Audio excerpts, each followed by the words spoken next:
Okay. So அதுதான் நிறைய தடவை சொல்லித்தராங்க. அடிக்க கூட போயிட்டேன். ஓப்பனாக சொல்லலாம்.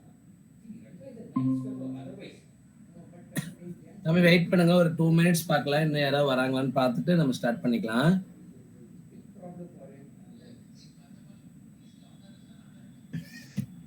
இன்னைக்கு 4th லெசன் பார்க்கலாம். 3rd லெசன்ல இந்த ஒரு 1 மார்க் இருக்கு, நம்ம மிச்சம் பார்த்துக்கலாம். 4th லெசன் இன்னைக்கு பார்த்துட்டு நம்ம அது பார்த்துக்கலாம். டைம் இருந்ததுன்னா பார்த்துக்கலாம், இல்லைன்னா 5th லெசன் பார்க்கும்போது அந்த 1 மார்க் பார்த்துக்கலாம்.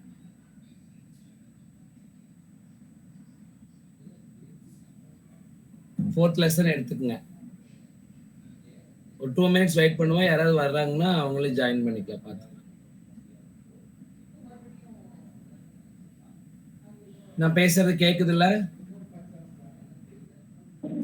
எஸ் சார், கேக்குது சார். Okay sir, okay.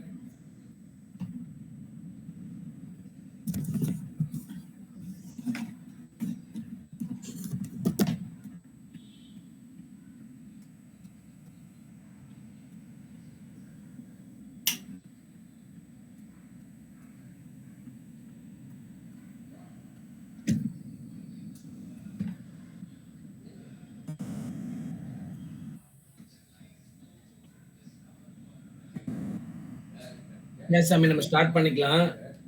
இது ஏதாவது நம்ம பண்ண முடியுமானா, not giving money, I am not talking about it.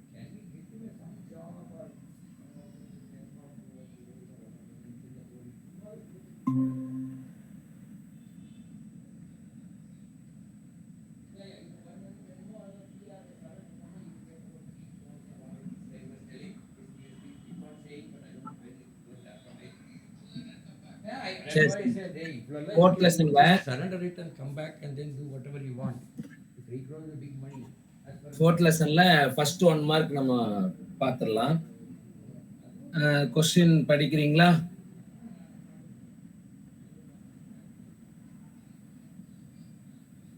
இந்த கொஸ்டின் அப்படியே படிங்கம்மா.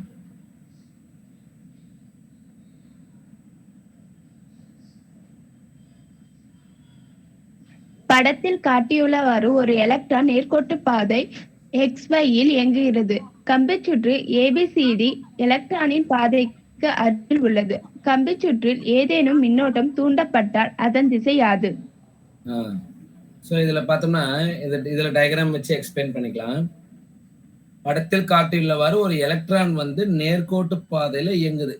அதாவது நீ கீழே பாருங்க, எக்ஸ்ல இருந்து ஒய்யை நோக்கி எலக்ட்ரான் இயங்குகிறது. அப்படின்னா மின்னோட்டம் எப்படி செல்லும்னு கேட்ட ஒய்யிலிருந்து எக்ஸை நோக்கி இயங்கும். மின்னோட்டம் எலக்ட்ரான் செல்லும் திசைக்கு எதிர் திசையில தான் செல்லும். அதான் மரபு மின்னோட்டத்தின் திசை அப்படின்னு நம்ம படிச்சிருப்போம். அப்போ இந்த ஒய்யிலிருந்து எக்ஸ் மின்னோட்டம் செல்லும் போது பாருங்க, இந்த கம்பிச்சுருளை மின்னோட்டம் நெருங்குது. கம்பிச்சுருளை நோக்கி மின்னோட்டம் நெருங்கும் போது இந்த சுற்றுக்கு பாருங்களேன், ABCD அப்படிங்கிற சுற்றை போகக்கூடிய அந்த அதன் வழியே செல்லக்கூடிய காந்த பாயம் வந்து அதிகமாகும். ஸோ நமக்கு தெரியும் E - d∅B / dt சொல்லுவோம். காந்த பாயம் மாறும் பொழுதெல்லாம் மின்னியக்கு விசை ஒன்று தூண்டப்படும் அப்படின்னு படிச்சிருக்கோம். அப்போ கம்பிச்சுருளை நோக்கி மின்னோட்டம் செல்லும் போது இந்த கம்பிச்சுருள்ல ஒரு காந்த புலம் உண்டாகும் அப்படின்னு சொல்லலாம். அப்போ இது எந்த திசையில உருவாகும்னு கேட்டா இடஞ்சுழி திசையில உருவாகும். அப்போ ABC இப்படி D இது வழியா மின்னோட்டம் போகும். எப்போன்னு கேட்டா கம்பிச்சுருளின் வழியே மின்னோட்டம் போகும்போது. இப்ப எப்ப இந்த கம்பிச்சுருளை விட்டு விலகி போயிருச்சோ, இப்ப மின்னோட்டம் பாத்தீங்கன்னா இந்த Cங்கிற இடத்தை தாண்டி அதை விட்டு விலகிச்சுன்னு என்ன அர்த்தம்? மின்னோட்டம் குறைய தொடங்குதுன்னு அர்த்தம். அப்ப மின்னோட்டம் குறைய தொடங்கும் போது இப்ப உருவான மின்னியக்கு விசை எப்படி இருக்குன்னு கேட்டால், முதல்ல ABCD வழியா வந்துச்சு இல்லைங்களா, இப்ப ADCB வழியா வரும். அதாவது கம்பிச்சுருள் இப்படி இருக்குது, கம்பிச்சுருளை மின்னோட்டம் நெருங்கும் போது காந்தப்பாயம் அதிகரிக்கும். அப்ப மின்னோட்டத்தின் திசை இப்படி இருக்கும். இப்படி இருந்துச்சுன்னா இதுக்கு இடஞ்சுழி திசைன்னு சொல்லலாம். இப்போ எப்ப கம்பிச்சுருளை தாண்டி மின்னோட்டம் போயிருச்சோ, இப்ப இந்த சுருளுடன் தொடர்பு கொண்ட காந்தப்பாயம் குறைய ஆரம்பிக்கும். காந்தப்பாயம் அதிகமானாலும் சரி, காந்தப்பாயம் குறைஞ்சாலும் சரி, மின்னியக்கு விசை தூண்டப்படும். இப்ப இந்த காந்தப்பாயம் குறைய தொடங்குது எப்பன்னு கேட்டா கம்பிச்சுருளை விட்டு மின்னோட்டம் விலகும் போது.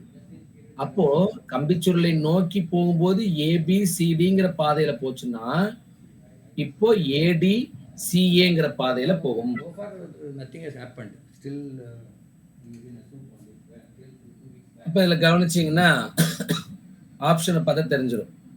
இப்ப எந்த ஆப்ஷன் வரும்னு சொல்லுங்க அப்பா.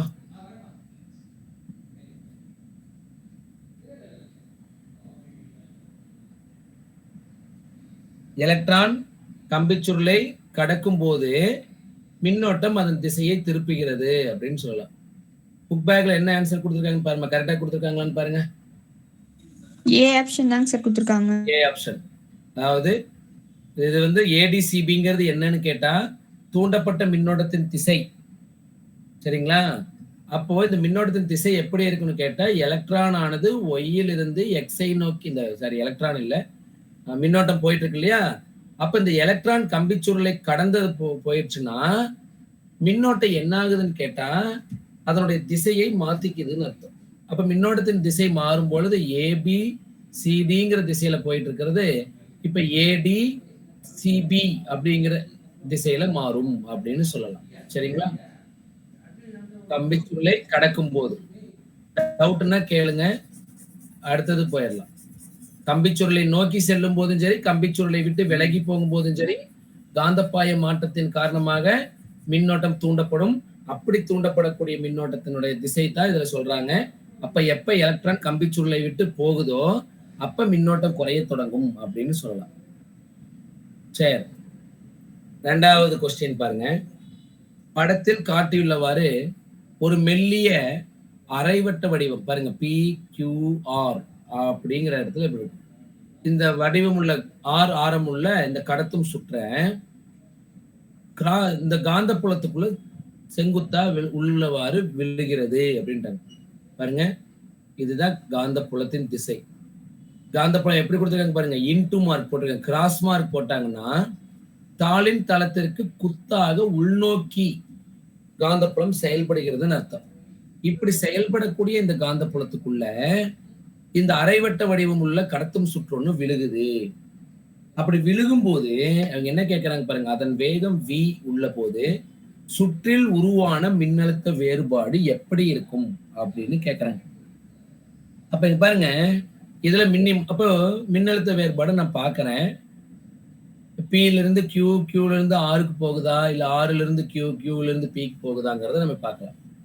இப்ப மின்னியக்கு விசை தூண்டப்படுதுங்கிறாங்க. அப்ப E ஈக்குவல் டு நம்ம பாருங்க, வேகம் கொடுத்துட்டாங்க, நீளம் கொடுத்துட்டாங்கன்னா BLVன்னு வச்சுக்கலாம். அப்போ இந்த Lங்கிறது என்னன்னு கேட்டா இந்த PQR இதனுடைய மொத்த நீளம் என்னங்க, இந்த இடத்துல பாத்தீங்கன்னா இதனுடைய விட்டம் வந்து 2R. அப்ப Pல இருந்து R வரைக்கும் இருக்கக்கூடிய திசை நமக்கு தொலைவை நான் விட்டம் 2Rன்னு எடுத்துக்கலாம். அப்படின்னா நாம காந்த புலத்தை Bன்னு வச்சுக்கிறேன், L 2Rன்னு வச்சுக்கிறேன், வேகத்தை Vன்னு வச்சுக்கிறேன். அப்ப பாருங்க 2RBVன்னு வச்சுக்கலாம். இதுதான் தூண்டப்படக்கூடிய மின்னியக்கு விசை. இதுல இன்னொன்னு பாருங்க, இந்த இதுல ஆப்ஷன்ல ஒண்ணுதான் 2RBVன்னு இருக்கு, வேற எதுவுமே கிடையாது. அப்ப அதுதான் ஆன்சர்னு வச்சுக்கலாம். ஆனா என்ன பண்ணிக்கிறாங்க, R வந்து உயர் மின்னழுத்தத்துல இருக்கும் அப்படின்னு சொல்றாங்க. அப்ப கவனிங்க, PQR வழியா நம்ம மின்னோட்டத்தை செலுத்தும் போது இங்க பாருங்க காந்தப்புலம் உள்நோக்கி இருக்குது இல்லைங்களா? அப்ப காந்தப்புலம் உள்நோக்கி இருக்கும் போது ஒரு கடத்தி ஒண்ணு உள்ள விழுகுது, தாளின் தளத்திற்கு செங்குத்தா விழுகுது. அப்ப என்னன்னா நமக்கு வலக்கை பெருவிரல் விதியை பார்க்கிறோம். வலக்கை பெருவிரல் விதின்னு என்னத்த, காந்தப்புலம் உள்ளுக்குள்ள போகுது பாத்தீங்களா? அந்த காந்தப்புலம் உள்ளுக்குள்ள போற திசையில் உங்களுடைய வலது கையை எடுத்துக்கங்க, அந்த கிராஸ் மார்க் நோக்கி உங்களுடைய பெருவிரல் நீட்டிட்டீங்கன்னா இந்த மற்ற விரல்கள்ல எப்படி மடங்குதோ அதுதான் வந்து மின்னோட்டத்தின் திசைன்னு சொல்லலாம். அப்ப பாருங்க, உள்நோக்கி காந்தப்புலம் இருந்தா தூண்டப்பட்ட மின்னோட்டத்தின் திசை எப்படி இருக்குன்னு கேட்டா Pல இருந்து Qவுக்கும் Qல இருந்து Rக்கும் வலஞ்சுழி திசையில போகும். இப்ப நம்ம என்ன படிச்சிருக்கிறோம், லென்ஸ் விதி. இந்த லென்ஸ் விதிப்படி தூண்டப்பட்ட மின்னோட்டம் PQR வழியா ஒரு மின்னோட்டம் போகுது பாருங்க, இந்த மின்னோட்டம் காந்தப்புலத்தை எதிர்க்கும். அப்ப காந்தப்புலத்தை எதிர்க்கும்னா ஏற்கனவே காந்தப்புலம் எப்படி இருக்குதோ அதற்கு எதிர் திசையில காந்தப்புலத்தை கொடுக்கும். இப்ப பாருங்க, நீங்க கிராஸ் மார்க் போட்டிருக்கிறீங்க அப்படின்னா காந்தப்புலம் தாளின் தளத்திற்கு குத்தாக உள்நோக்கி இருக்கும். இப்ப தூண்டப்பட்ட மின்னோட்டத்தின் திசை என்ன பண்ணும்? இந்த காந்தப்புலத்துக்கு எதிராக இன்னொரு காந்தப்புலத்தை உருவாக்கும். அப்படின்னா அது வந்து இப்ப டாட் வச்ச மாதிரி இருக்கு. நான் இங்க போடுறேன் பாருங்க. இந்த டாட் வச்சோம்னா என்ன அர்த்தம்னா தாளின் தளத்திலிருந்து காந்தப்புலம் வெளிநோக்கி வருதுன்னு அர்த்தம். முதல்ல கிராஸ் போட்டிருந்தாங்க, உள்நோக்கி காந்தப்புலம் செயல்பட்டு இருக்குது. அதனால PQR வழியா கரண்ட் போச்சு. PQR இப்படி போன இந்த கரண்ட் என்ன பண்ணுச்சுன்னு கேட்டா, மின்னோட்டம் என்ன பண்ணுச்சுன்னு கேட்டா, எதிர் திசையில ஒரு காந்தப்புலத்தை உண்டாக்குது. அந்த காந்தப்புலம் தான் இந்த டாட் வச்சிருக்கிறோம். டாட் வச்சிருந்தா என்ன அர்த்தம்? தாளின் தளத்திற்கு குத்தாக வெளிநோக்கி செயல்படுகிறது. இப்ப உங்க போன் அதுதான் தாளின் தளம்னு வச்சுக்கோங்க. போன்ல இருந்து ஒரு லைன் வெளியில வர்ற மாதிரி அர்த்தம். கிராஸ் போட்டிருக்கீங்க இல்லையா, அதுக்கு பேர் என்னன்னு கேட்டா தாளின் தளத்துக்கு குத்தாக உங்க போனை நோக்கி ஒரு காந்தப்புலம் உள்ளுக்குள்ள போகுதுன்னு அர்த்தம். இப்ப மின்னோட்டம் தூண்டப்பட்டதுனால எதிர் திசையில ஒரு காந்தப்புலம் உருவாகுது. எப்ப இந்த மாதிரி ஒரு காந்தப்புலம் உருவாச்சோ இது இன்னொரு திசையில ஒரு மின்னோட்டத்தை உண்டாக்கு. அது எந்த திசையில? நல்லா கவனிங்க. கிராஸ் போட்டா PQR வழியா போகுது. அப்ப டாட் வச்சோம்னா அதுக்கு எதிர் திசை. அப்படின்னா ஆறில் இருந்து Q, Qவில் இருந்து Pக்கு மின்னோட்டம் செல்லும். அப்போ மின்னோட்டம் எங்கிருந்து எங்க போகும்னு கேட்டா உயர் மின்னழுத்தத்திலிருந்து தாழ்ந்த மின்னழுத்தத்துக்கு தான் போகும். அப்ப இதுல எது உயர்ந்த மின்னழுத்தம்? ஆறுங்கிறது உயர்ந்த மின்னழுத்தம்னு சொல்லலாம். புரிஞ்சுதுங்களா? அப்போ அந்த தூண்டப்பட்ட மின்னியக்குவிசனுடைய எண் மதிப்பு பாத்தீங்கன்னா 2RBV. திசை பார்த்தோம்னா அது எது வந்து உயர் மின்னழுத்தத்தில் இருக்குதுன்னு கேட்டோம்னா R அப்படிங்கறத உயர் மின்னழுத்தத்தில் இருக்கு. யாரை கம்பேர் பண்ணும்போதுன்னு கேட்டா P அப்படிங்கறத கம்பேர் பண்ணும்போது முதல்ல உருவான மின்னோட்டம் PQR வழியா போகுதுன்னா P தான் உயர் மின்னழுத்தம். இப்ப அதை எதிர்க்கக்கூடிய அளவுக்கு இன்னொரு மின்னோட்டம் உருவாகுது. அந்த மின்னோட்டம் 6ல இருந்து தான் போகும். அப்போ R தான் உயர் மின்னழுத்தத்துல இருக்கு அப்படின்னு சொல்லலாம். அப்ப ஆன்சர் என்னன்னு கேட்டீங்கன்னா 2RBV மற்றும் R ஆனது உயர் மின்னழுத்தத்தில் இருக்கும் அப்படின்னு சொல்லலாம். சாமி புரியலன்னா கேளுங்க, மறுபடியும் வேணாலும் சொல்றேன். என்ன சாமி? இன்னொரு வாட்டி ரிப்பீட் பண்ணுங்க சார். ஓகே, கவனிங்க. அதாவது இப்படி கிராஸ் போடுறீங்கன்னு வச்சுக்கோங்க. இப்ப அவங்க கொஸ்டினை கொடுத்துக்கிற அதுதான். இந்த கிராஸ் தான் காந்தப்புலத்தின் திசை. கிராஸ் போட்டோம்னா என்ன அர்த்தம்? இப்ப உங்க போன் இருக்கு இல்லைங்களா, உங்க போனை நோக்கி பெருவிரல நீட்டினீங்கன்னா பெருவிரல் உள்ளுக்குள்ள போற மாதிரி, அதுதான் காந்தப்புலத்தின் திசை. அப்போ இந்த காந்தப்புலத்துக்குள்ள PQR அப்படிங்கிற ஒரு அரைவட்ட வடிவ கடத்தி ஒண்ணு உள்ள விழுகுது, செங்குத்தா விழுகுது அப்படின்னு சொல்லலாம். இப்ப இது விழுகும் போது இது என்ன பண்ணுதுன்னு கேட்டா இந்த மின்னோட்டமானது PQR வழியா போகுதுன்னு வச்சுக்கோங்க. சரிங்களா? PQR வழியா மின்னோட்டம் போகுதுன்னா இப்ப இந்த லென்ஸ் விதிப்படி என்ன பண்ணணும்னு கேட்டா இந்த போகக்கூடிய மின்னோட்டம் இந்த காந்தப்புலத்துக்கு எதிராக ஒரு காந்தப்புலத்தை உருவாக்குது. காந்தப்பாய மாற்றம் இங்க கிடைக்குது. அந்த காந்தப்புலம் எப்படி இருக்குன்னு கேட்டீங்கன்னா இந்த மாதிரி நான் டாட் வைக்கிறேன் பாருங்க, இந்த டாட் மாதிரி உருவாக்கும். அப்படின்னு என்ன அர்த்தம் தெரியுங்களா? தாளின் தளத்தை விட்டு குத்தாக வெளிநோக்கி காந்தப்புலம் ஒண்ணு உருவாகுது. லென்ஸ் விதிப்படி தூண்டப்பட்ட மின்னோட்டமானது எதிர் திசையில் ஒரு காந்தப்புலத்தை உருவாக்குது. அப்ப எதிர் திசையில காந்தப்புலம் உருவாயிடுச்சுன்னு சொன்னால் இப்ப மின்னோட்டம் PQR வழியா போகாது, R இருந்து Q வழியா Pக்கு செல்லும். அப்போ மின்னோட்டம் செல்லும் திசையை பார்க்கும்போது 6ல இருந்து தானே கிளம்புது. அப்ப R தான் உயர் மின்னழுத்தத்தில் இருக்கும். எப்போதுமே மின்னோட்டம் உயர் மின்னழுத்தத்திலிருந்து குறைவான மின்னழுத்தம் இருக்கக்கூடிய பகுதிக்கு தான் செல்லும். அப்போ ஆறுங்கிற பகுதியிலிருந்து தான் மின்னோட்டம் செல்லுது. அதுதான் உயர்ந்த மின்னழுத்தத்துல இருக்குது அப்படின்னு சொல்லலாம். சரிங்களா? அவ்வளவுதான். மூணாவது பார்த்துடலாமா? Okay sir. T என்ற கணத்தில் ஒரு சுருளோடு தொடர்பு கொண்ட காந்த பாயம் கொடுத்துட்டாங்க. 3 வினாடியில் தூண்டப்பட்ட மின்னியக்கு விசை என்னன்னு பார்க்கணும். இதை நம்ம இப்போ ஒயிட் ஷீட்ல போட்டுக்கலாம். பாருங்க, அவங்க கொடுத்துருக்கிறது πB.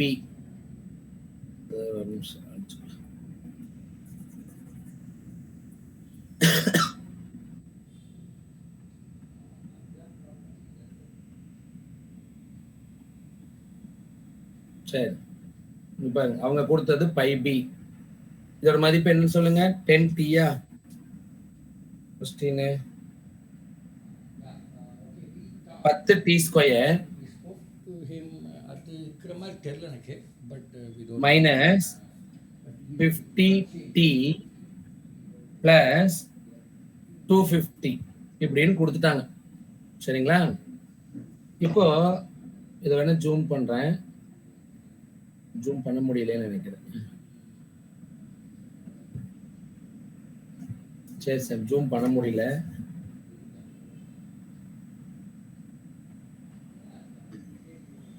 சரி, இப்ப நல்லா தெரியுதா? Yes sir. ஓகே, இப்ப இதுதான் பைபி. இப்ப தூண்டப்பட்ட மின்னியக்கு விசை T = 3 வினாடியில கேட்கறாங்க. அப்ப முதல்ல நம்ம வந்து என்ன பண்ணணும்னா இந்த ஈயோட மதிப்பு கண்டுபிடிக்கிறது. E = -T πb / dt ன்னு அர்த்தம். அப்படின்னா மைனஸ் இன்ட்டு d/dt இன்ட்டு பைபியோட மதிப்பு என்னன்னு கேட்டால் 10t² - 50t + 250 அப்படின்னு வச்சுக்கோங்க. இங்க பாருங்க, காலத்தை பொறுத்து நம்ம வகையீடு செய்யணும். உங்களுக்கு கணிதத்துல வகையீடு நடத்தியிருப்பாங்க. அப்போ இது மைனஸ் அப்படியே வச்சுக்கோங்க. 10t² வகையீடு செஞ்சா, காலத்தை பொறுத்து வகையீடு செஞ்சால் 20t அப்படின்னு வச்சுக்கலாம். 50t காலத்தை பொறுத்து வகையீடு செஞ்சால் 50. 250 காலத்தை பொறுத்து இல்ல, அதனால அதை வகையீடு செஞ்சா 0 அப்படின்னு சொல்லலாம். புரியுதா? எப்படி வந்துச்சுன்னு புரியுதா? அது dx of x power n இப்படி இருந்தால் இதுக்கு ஜெனரல் ஃபார்முலா என்னன்னா n × x power n - 1. அப்ப பாருங்க, 10t² டிஃபரன்ஷியேட் பண்ணணும். அப்ப ஒவ்வொன்னா டிஃபரன்ஷியேட் பண்ணலாம். d/dt of 10t² அப்படின்னா t முன்னால பவர் முன்னால வந்துடும். 2 × 10 பவர் 2 - 1 அப்படின்னா 2 × 10⁻1 அப்படின்னா 20. டி இருக்கு இல்லையா, மறந்துட்டு ஒரே நிமிஷம். இப்படி வராது, நம்ம பாருங்க. 10t² அப்படின்னா 2 × 10 × t பவர் 2 - 1. 2 × 10 எவ்வளோங்க? 20. t பவர் 1ன்னு வந்துடும். அப்ப 20t மாறிடும். இதுதான் ஃபர்ஸ்ட். அடுத்தது பாருங்க, d/dt of 50t மைனஸ் விட்டுலாம், அப்புறம் எழுதிக்கலாம். 50t அப்படின்னா 50 × t னுடைய பவர் என்னங்க? 50t t பவர் என்ன? 1 சார். 1 முன்னாடி கொண்டு வந்தோம்னா 1 அதே தானே. 1ஆல 50 பேருக்குன்னா அதான் வரும். வேணா எழுதிக்கலாம். 1 × t பவர் 1 - 1 n - 1 இல்லையா, n-க்கு 1. அப்ப என்ன ஆயிரும்? 50 × t பவர் 0. எனிதிங் பவர் 0 = 1 அப்படின்னா இதை 50ன்னு எழுதலாம். இங்க மைனஸ் இருக்கு, அதனால -50. மூணாவது பாருங்க, கால அங்க கிடையாது. தீங்கிற மதிப்பு, தீங்கிற ஒரு மாறியே அங்க கிடையாது. அப்ப அது காலத்தை சார்ந்து இல்லை. காலத்தை பொறுத்துதான் நான் வகையிலே செய்யணும். அது காலத்தை பொறுத்து அது எந்த மாற்றமும் கிடையாது. அப்ப மாற்றம் சுழி. இப்ப ஈயோட மதிப்பு என்னன்னு கேட்டா மைனஸ் கொண்டே உள்ள பெருக்குங்க. -20t minus into minus plus, so 50 அப்படின்னு எழுதலாம். புரியுதா? ஆனா இது ஆன்சர் கிடையாது. இத வந்து நம்ம வந்து என்ன பண்ணணும், t = 3 வினாடின்னு கொடுத்துட்டாங்க. அப்ப t = 3 செகண்ட் கொடுத்தால் e = -20 t-க்கு பதிவா 3 + 50. -20 × 3 என்ன எழுதலாங்க? -60 + 50 அப்படின்னா -10 வோல்ட். இதுதான் ஆன்சர். ஆன்சர் இருக்குதா?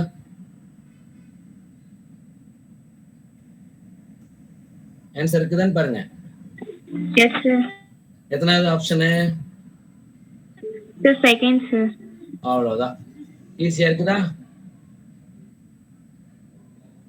புரியலன்னா கேளுங்க. சரி, உங்ககிட்ட இப்ப ஒரு கொஸ்டின் கேக்குறேன். லாஸ்ட் பப்ளிக்ல 2023ல இந்த 10t² இருக்கு இல்லைங்களா, அத 15t² வச்சுட்டாங்க. 10t² 15 டி பாருங்க, இதே கொஸ்டின் தான் அப்படியே கொடுத்துருக்காங்க. 10 டி ஸ்கொயர் அப்படிங்கிற சொல்றதுக்கு பதுவா 15ன்னு கொடுத்துட்டாங்க. அப்ப ஆன்சர் என்ன வரும்னு தெரியுமா?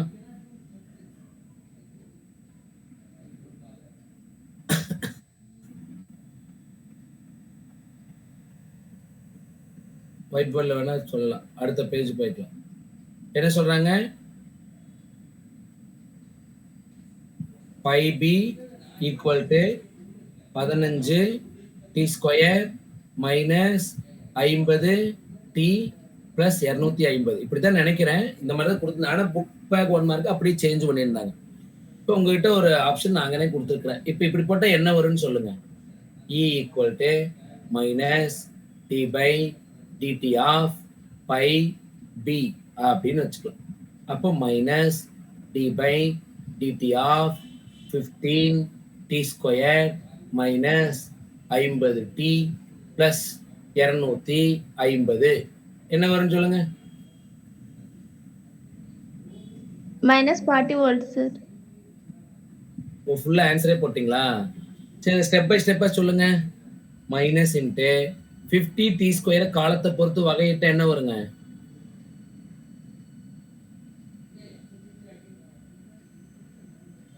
30 டீன்னு வருங்களா? 30 t minus 50. So t equal to 3 வினாடி. அப்போ e equal to minus 30 × 3 90. 90 minus 50.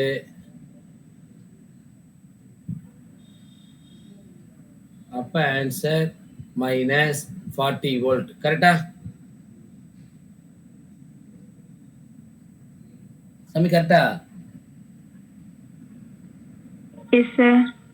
Okay, சரி. இப்போ புக்ல பார்க்கலாம். இதுல இன்னொன்று பார்க்கலாமா? ஐ திங்க் எக்ஸசைஸ்ல ஒரு கொஸ்டின் வச்சிருக்கிறாங்கன்னு நினைக்கிறேன். இருங்க பார்க்கலாம். உங்களுக்கு அந்த கொஸ்டின் பார்க்கலாம். எக்ஸசைஸ் சம் கொடுத்துருப்பாங்க பாருங்க.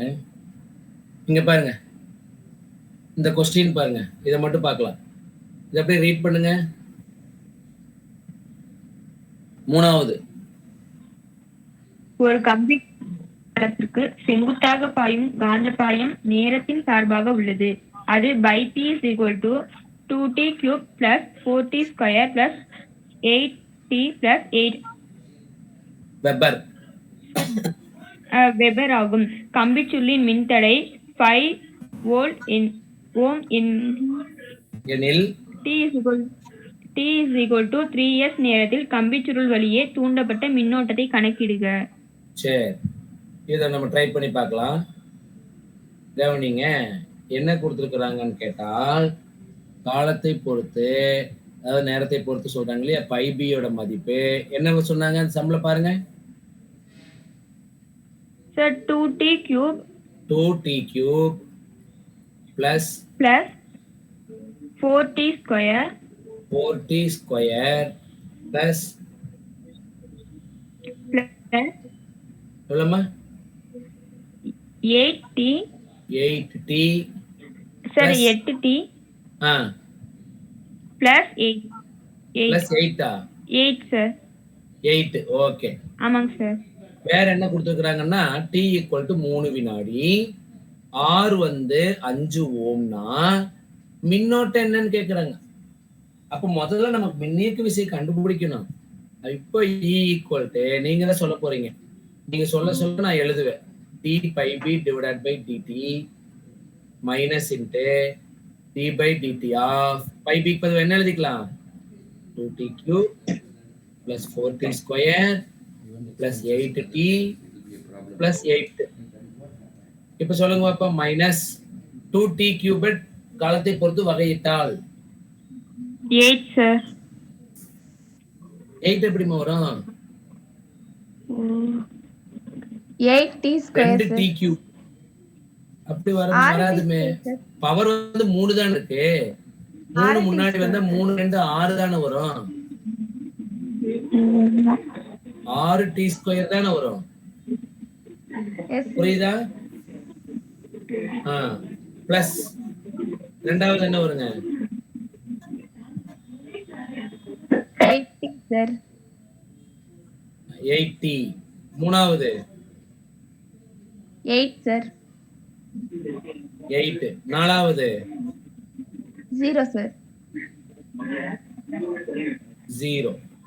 அப்போ மைனஸ் வழியிலே வச்சுக்கலாம். 6t² plus 8t plus 8. இத நம்ம பார்க்கும்போது டீக்கு பதிலா 3 செகண்ட்.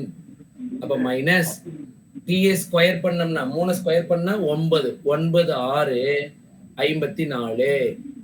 டீக்கு பதிலா 3. அப்போ 3னா 8 3 24 பிளஸ் 8. இதெல்லாம் கூட்டுங்க.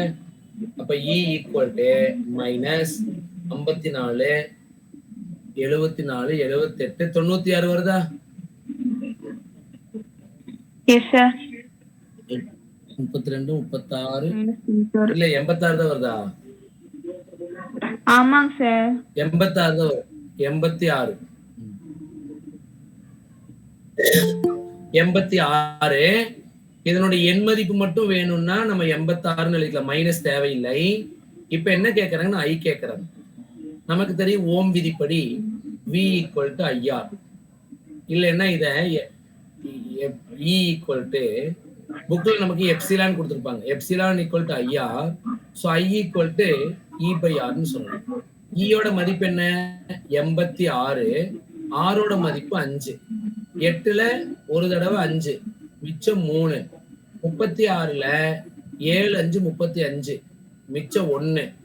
10ல 2 தடவை. அப்ப மின்னோட்டத்தின் மதிப்பு என்னன்னு கேட்டால் 17.2 ஆம்பியர். அவங்க ஆன்சர் என்ன கொடுத்துருக்காங்க பாருங்க. அவங்க கொடுத்த ஆன்சர் பாருங்க எவ்வளவு இருக்கு? 17.2 சார். 17.2 வந்துச்சா? கரெக்டா வருதா?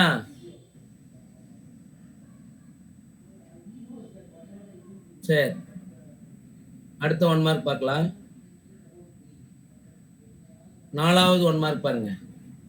மின்னோட்டமானது 0.05 செகண்ட் நேரத்தில் +2A அதாவது +2 ஆம்பியரிலிருந்து -2 ஆம்பியராக மாறினால் சுருளில் 8 வோல்ட் மின்னியக்கு விசை தூண்டப்படுகிறது எனில் சுருளின் தன்மின் தூண்டல் எண் என்ன அப்படின்னு கேட்கிறாங்க. பாருங்க, மின்னோட்ட தூண்டப்படுது, மின்னியக்கு விசை தூண்டப்படுது. இதுல போய் மின்னியக்கு விசை எவ்வளோன்னு கேட்கறாங்க. அப்ப நமக்கு ஃபார்முலா புக்ல எப்சிலான் தான் கொடுத்துருப்பாங்க. நம்ம ஈன் போட்டதுனால போட்டுக்கலாம். Epsilon equal to -L into di/dt. இதுதான் ஃபார்முலா. அப்ப தன்மின் தூண்டல் எண் L தான் வேணும்னா minus into epsilon into epsilon divided by di/dt அப்படின்னு எழுதலாம். இதை மறுபடியும் எப்படி எழுதலாம்னா மைனஸ் அப்புறம் போட்டுக்கலாம். எப்சிலான் டிவைடட் பை டிஐன்னு சொன்னால் I2 minus I1 divided by டிடினா T2 மைனஸ் T1 எழுதிக்கலாம். அப்போ எவ்வளவு மின்னியக்கு விசை தூண்டப்படுதுன்னு சொன்னாங்க? மின்னியக்கு விசை எவ்வளவு தூண்டப்படுதுன்னு சொன்னாங்க? 8 வோல்ட். ஸோ 8. மின்னோட்டம் பாருங்க +2A இருந்து மைனஸ் முன்னாடி போட்டுக்கலாம். மின்னோட்டம் பாருங்க +2A இருந்து -2A மாறுது. இப்ப கடைசியா மாறுறது மைனஸ். இனிஷியலா இருந்தது 2. சொல்லு சாமி, புரியல. ஸ்கிரீன் தெரியல சார். ஸ்கிரீன்ல வரலையா? வரல சார். ஒரே நிமிஷம் இருங்க.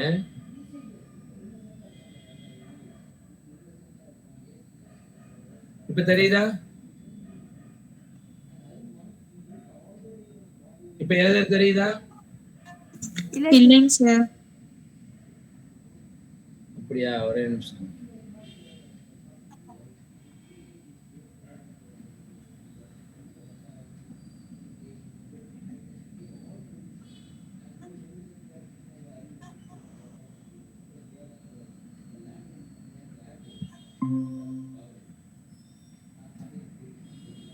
இப்ப தெரியுதா? தெரியுதுங்க சார். Yes sir. இப்ப இதுக்கு முன்னால எழுதுனது தெரிஞ்சது தானே?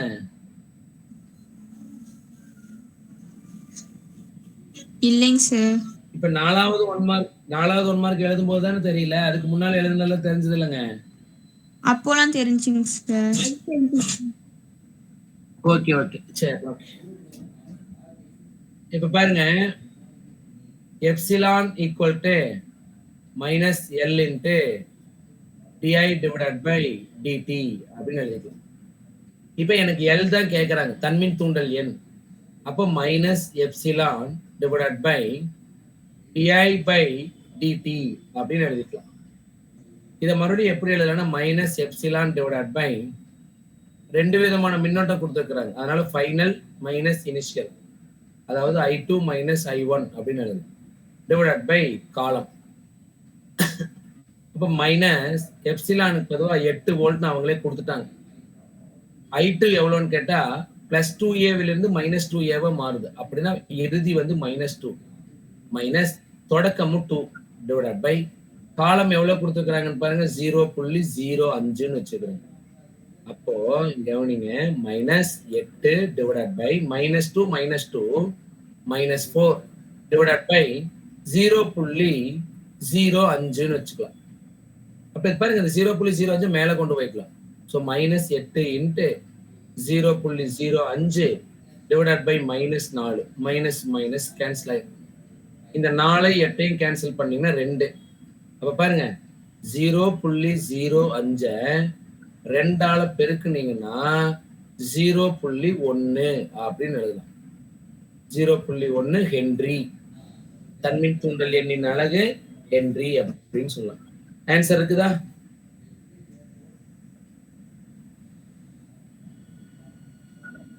ஆன்சர் இருக்குதா? 0.1 ஹென்றி. ஆன்சர் இருக்குதா?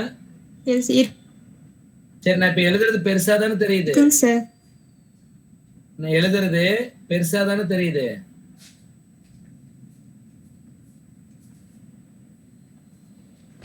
ஆமா, பேசாதான் சார். ஏதாவது சின்னதா தெரிஞ்சதுன்னா சொல்லுங்க.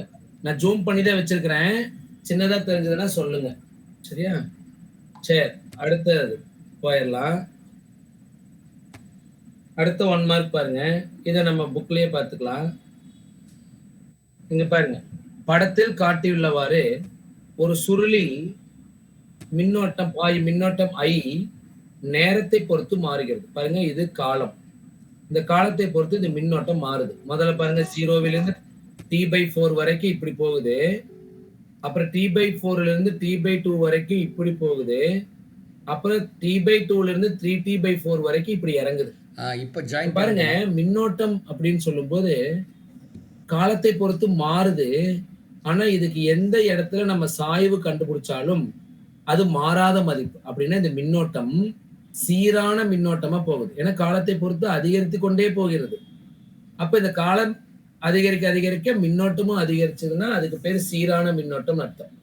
அப்ப இந்த மின்னோட்டம் சீராக அதிகரிக்குது அப்படின்னு சொன்னால், அப்ப 0விலிருந்து T/4 வரைக்கும் நமக்கு மின்னோட்டம் அதிகரிக்கும் போது நம்மளுடைய தியரி படி, லென்ஸ் விதிப்படி எப்சிலான் ஈக்குவல் டு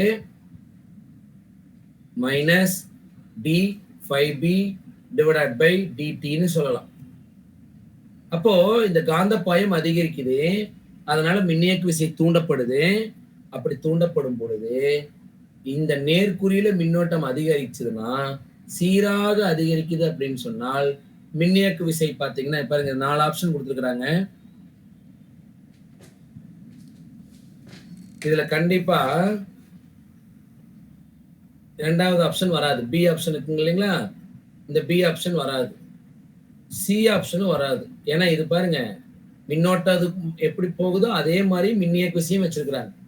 ஆனா இங்க பாருங்க ஏ ஆப்ஷன் இங்க இருக்கு இல்லையா. ஸோ இந்த லைனு இது பாத்தீங்கன்னா இந்த 0விலிருந்து T/4 வரைக்கும் எதிர்குறி திசையில எதிர்குறி மாறிலியாக போகுது. அப்புறம் மறுபடியும் மேல போச்சு அப்படின்னு சொன்னோம்னா T/4லிருந்து T/2 வரைக்கும் பாருங்க, எனக்கு மேல மின்னோட்டம் மாறவே கிடையாது. மின்னோட்டத்துல எந்த மாற்றம் இல்லைன்னா மின்னியக்கு விசை தூண்டப்படாதுன்னு சொல்லலாம். இந்த ஃபர்ஸ்ட் டயக்ராம்ல பாத்தீங்கன்னா தெரிஞ்சிடும் என்ன சொல்றோம். அதாவது இங்க எனக்கு 0விலிருந்து T/4 வரைக்கும் அப்படின்னு சொன்னால் மின்னியக்கு விசை எதிர்குறியில மாறாத மதிப்பா இருக்கு. அப்புறம் T/4லிருந்து T/2 வரைக்கும் போனோம்னா மின்னோட்டம் மாறல. ஏன்னா டயக்ராம்ல பாத்தீங்கன்னா தெரிஞ்சிருக்கும். மேல இந்த டயக்ராம் பாருங்க, மின்னோட்டம் இந்த இடத்துல மாறாத மதிப்பா இருக்கு. மின்னோட்டத்துல எந்த விதமான மாற்றங்களும் இல்லைன்னா கண்டிப்பா மின்னியக்கு விசை தூண்டப்படாது. அதனால இது சுழி மதிப்பாக இருக்கிறது. அப்புறம் பாருங்க, இந்த மின்னோட்டம் குறைய தொடங்குது. அப்ப மின்னோட்டம் காலத்தை பொறுத்து சீராக குறையுதுன்னா அப்ப மின்னியக்கு விசை அதிகமாகுதுன்னு அர்த்தம். நேர்குறி திசையில அதை காட்டுறோம், அவ்வளவுதான். புரியுதுங்களா? ஏன்னா எப்சிலான் ஈக்குவல் டு மைனஸ்ன்னு போட்டுக்கிறோம். அப்ப அது குறைஞ்சதுன்னா இது பிளஸ்ல காட்டும், அது அதிகமாச்சு அப்படின்னு சொன்னா இது மைனஸ்ல காட்டும், அவ்வளவுதான். ஒரே நிமிஷம்.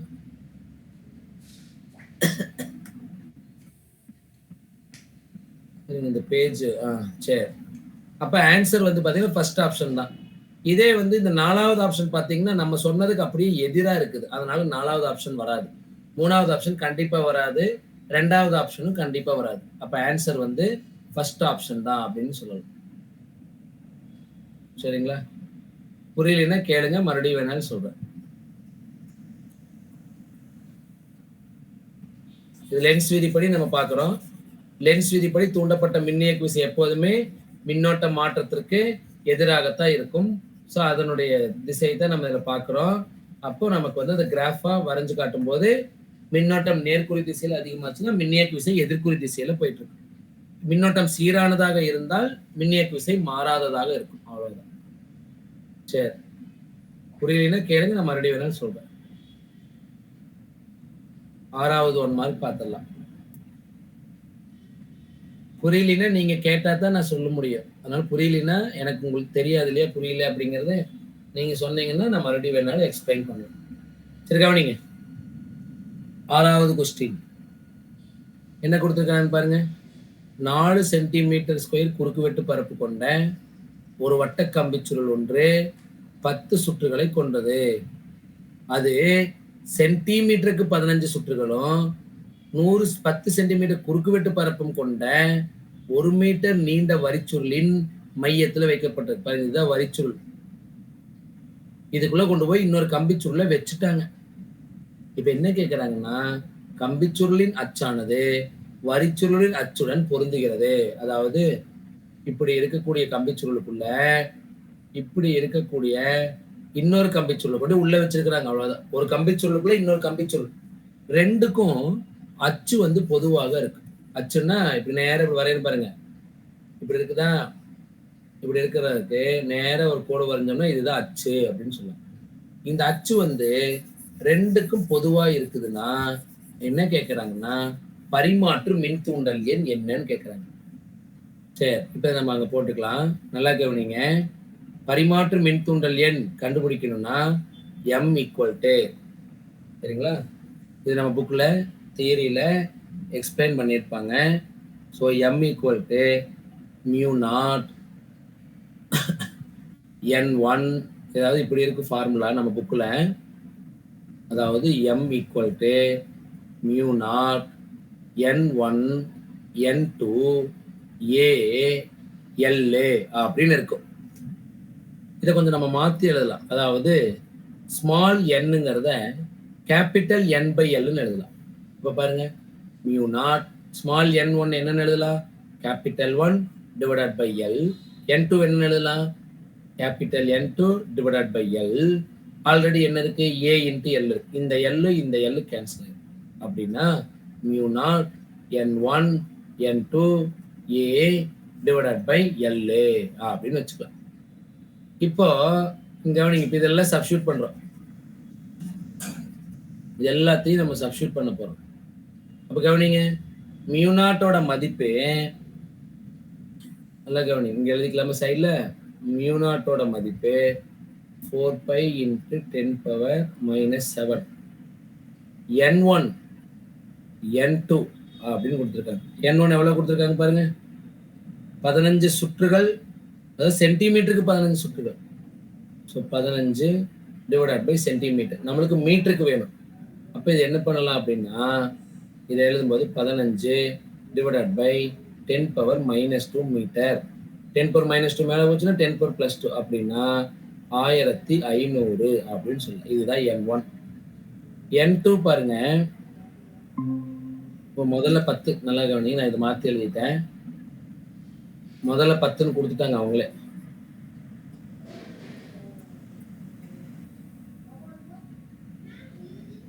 N1 10 சுற்றுகள் அப்படின்னு சொல்லிட்டாங்க. N2 தான் 15 சுற்றுகள் டிவைடட் பை சென்டிமீட்டர். ஒரு சென்டிமீட்டருக்கு 15 சுற்று. அப்ப 10⁻⁻2 மேல போச்சுன்னா 15 × 10⁻2 பெர் மீட்டர் அப்படின்னா 1500 அப்படின்னு என்ன எழுதலாங்க? 1500 சுற்றுகள் அப்படின்னு எழுதலாம். சரி, N1 N2 தெரிஞ்சிருச்சு. ஏ தெரியணும். ஏ பார்த்தீங்கன்னா குறுக்கு வெட்டு பரப்பு எவ்வளோ அப்படின்னு பார்க்கணும். 4 சென்டிமீட்டர்² ஒன்று இருக்கு. இதைத்தான் கொண்டு போய் 10 சென்டிமீட்டர்² குறுக்கு வெட்டு பரப்பு கொண்ட கம்பிச்சுருளுக்கு உள்ளுக்குள்ள வைக்கிறோம். அப்போ இதுக்கு வெளியில பரப்பு நான் பார்க்கும்போது, நான் இதுக்கான பரப்புல நான் யூஸ் பண்ணும்போது 4 சென்டிமீட்டர்² தான் யூஸ் பண்ணணும். ஏன்னா இதனுடைய காந்தப்புலம் எங்க உண்டாகும் கேட்டா பெரிய வரிச்சுருள்ல உருவாகும். அப்போ அதனுடைய பரப்பை நான் யூஸ் பண்றேன் அப்படின்னா இங்க பரப்பு 4 சென்டிமீட்டர்² கொடுத்துருக்காங்களா? ஸோ 4 × சென்டிமீட்டர்² பண்றோம் அப்படின்னா சென்டியை ஸ்கொயர் பண்ணா 10⁻⁻4 10⁻⁻4 மீட்டர்² அப்படின்னு. வேற என்ன? எல் தான் அவங்களே கொடுத்துட்டாங்களே 1 மீட்டர் அப்படின்னு. இப்போ இது எல்லாத்தையும் சப்ஸ்டியூட் பண்ணுங்க. 4π பையோட மதிப்பு 3.14 × 10⁻⁻7. N1 10, N2 1500, A வந்து 4 × 10⁻⁻4 டிவைடட் பை L வந்து 1. இதெல்லாம் நம்ம வந்து கண்டுபிடிச்சோம்னா எப்படி கண்டுபிடிக்கலாம் பாருங்க. 4 × 4 16. 10ஐயும் 1500ஐயும் பெருக்குனீங்கன்னா 15000. ஆல்ரெடி 3.14 இருக்குது. 10 பாருங்க, இது -7, இது -4, அதனால 10⁻⁻11. இது எப்படி எல்லாம் 16 × 15 × 3.14 × இதுல ஒரு 3 0 இருக்கு. 10⁻3 ஆல்ரெடி இங்க 10⁻⁻4 இருக்கு அப்படின்னா 10⁻⁻1 அப்படின்னு எழுதணும். இப்ப இது எல்லாத்தையும் பெருக்கணும். அடுத்த பக்கம் போட்டுக்கலாம். M = என்ன இருந்துச்சு? 16 × 15 3.14 × 10⁻⁻1. இப்ப பாருங்க, இது எல்லாத்தையும் பெருக்கிறோம். அப்போ 3 1 4 15ஆல பெருக்கணும்னா 5 4 20 மிச்சம் 2.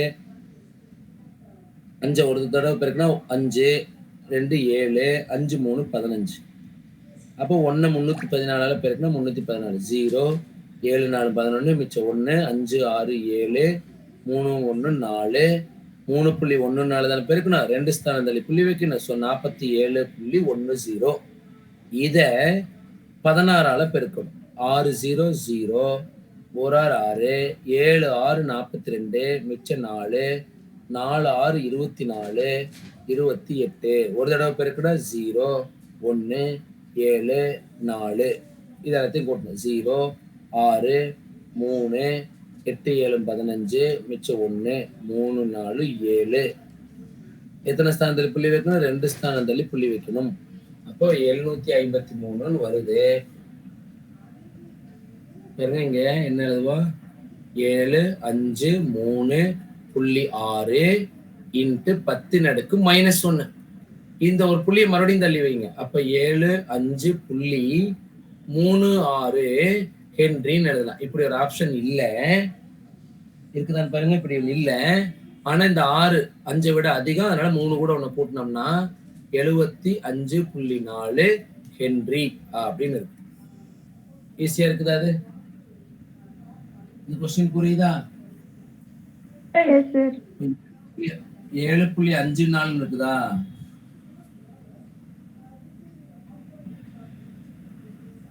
எங்கேயோ ஒரு பக்கம் மிஸ் பண்ணிட்டோமா? 5 4 20 மிச்சம் 2 5 15 4 எல்லாமே கரெக்ட். புள்ளி மட்டும்தான் எங்கேயோ மிஸ்டேக் வருதுன்னு நினைக்கிறேன். முன்னத்த பேஜ்ல பார்க்கலாம். எல்லாமே கரெக்டா எழுதிக்கிறோம், புள்ளி மட்டும் தப்பா எழுதிட்டோம். n1 10 4.10 -7 10 அடுக்கு -7 10 அடுக்கு -4 10 அடுக்கு -11 11 நான் மாத்தி எழுதிட்டேனா? சரி, அப்ப இத 3 0 போச்சுன்னா 10 அடுக்கு -8 தான் வரும். கரெக்டா? 10 அடுக்கு -8 அதை நம்ம அங்க எழுதும்போது மாத்தி எழுதிட்டோம், அவ்வளவுதான். அப்ப இது 10 அடுக்கு -8, இங்கேயும் 10 அடுக்கு -8. இந்த வேல்யூ நம்ம அழிச்சுக்கலாம், மறுபடியும் முதல்ல இருந்து எழுதிக்கலாம். பெருக்குனா நமக்கு வர்ற ஆன்சர் பாத்தீங்கன்னா 7 5 3.6 × 10 அடுக்கு -8. இதை 7.536ன்னு வச்சுக்கலாம். அப்ப 2 ஸ்தானம் முன்னாடி புள்ளி போயிட்டுனா 10⁻⁻6 யூனிட் வந்து ஹென்றி. அப்ப இது 7.54ன்னு வச்சுக்கலாம். 10⁻⁻6ன்னா மைக்ரோ. ஸோ 7.54 மைக்ரோ ஹென்றி அப்படின்னு எழுது. 7.54 மைக்ரோ ஹென்றி. 10⁻6ன்னா மைக்ரோ அப்படின்னு அர்த்தம். சரி, இந்த ஆப்ஷன் பாத்தீங்கன்னா ஃபர்ஸ்ட் ஆப்ஷனாவே இருக்கும். சரி, அடுத்த கொஸ்டின் பார்க்கலாமா? என்ன கொடுத்துருக்காங்க பாருங்க. இது அடிக்கடி கேட்கக்கூடிய கொஸ்டின் தான், படிங்க பாப்போம். ஒரு மின்மாற்றியில் முதன்மை மற்றும் துணை சுற்றுகளில் முறையே 410 மற்றும் 1230 சுற்றுகள் உள்ளன.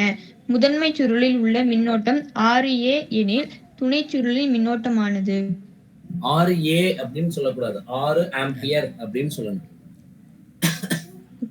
சரி, ஓகே, பார்க்கலாம். இப்ப என்னென்ன கொடுத்துருக்காங்கன்னு பாருங்க. ஒரு மின்மாற்றி கொடுத்துருக்காங்க. மின்மாற்றி அப்படின்னு சொன்னாலே நமக்கு ஞாபகம் வர வேண்டிய ஃபார்முலா என்னன்னு கேட்டால் NS/NP = VS/VP = IP/IS = K. இதான் மின்மாற்றி விகிதம். இப்ப இவங்க என்ன கொடுத்துட்டாங்க பாருங்க.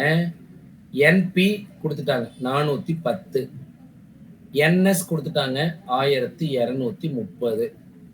வேற என்ன கொடுத்துருக்காங்க? NP அப்படின்னா முதன்மை சுருள்னு அர்த்தம், NS அப்படின்னா துணை சுருள்னு அர்த்தம்.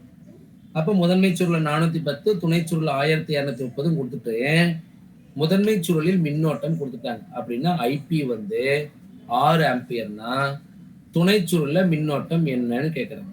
அப்ப ஃபார்முலா என்ன எடுத்துக்கலாம்? NS/NP = IP/IS வேணும்.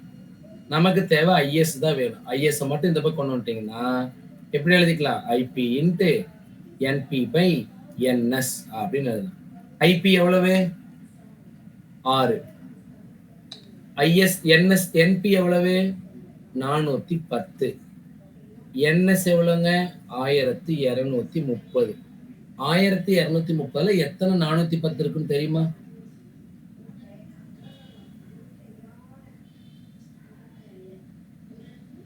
சார் 3 தடவை. அப்ப இந்த 410 இங்கேயும் இதையும் கேன்சல் பண்ணா 3. அப்ப பாருங்க 6/3 எவ்வளவுன்னு கேட்டா 2 ஆம்பியர். துணை சுருள்ல மின்னோட்டம் எப்படி மாறும்னு கேட்டா 2 ஆம்பியரா மாறும். ஆன்சர் இருக்குதா? ஃபர்ஸ்ட் ஆப்ஷன் பாருங்க. 2 ஆம்பியர் அப்படின்னு சொல்லலாம். சரி, அடுத்தது பார்க்கலாங்களா? 8வது 1 மார்க்கு கொஸ்டின் படிக்கிறீங்களா?